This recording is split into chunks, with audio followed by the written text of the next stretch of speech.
শিক্ষার্থীবৃন্দ, আজকের আলোচনা ষষ্ঠ শ্রেণী, বিষয় গণিত, শিরোনাম স্বাভাবিক সংখ্যা ও ভগ্নাংশ, অনুশীলনী 1.2, প্রশ্ন নং 2 গ। প্রশ্নটি হল 189 এবং 210 সংখ্যা যুগল সহমৌলিক কিনা যাচাই করো।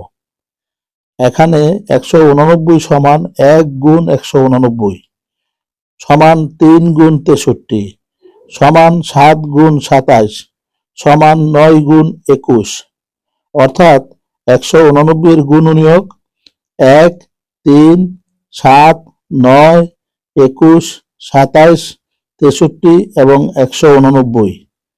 আবার 210 সমান 1 গুণ 210 সমান 2 গুণ 105 সমান 3 গুণ 70 সমান 5 গুণ 42 সমান 6 গুণ 35 সমান 7 গুণ 30, অর্থাৎ 210 এর গুণনীয়ক 1, 2, 3, 5, 6, 7, 30, 35, 42, 70, 105 এবং 210।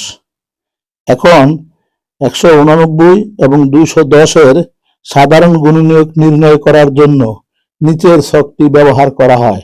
তাহলে ছকটিতে প্রদত্ত সংখ্যা, গুণনীয়ক এবং সাধারণ গুণনীয়ক ব্যবহার করা হয়।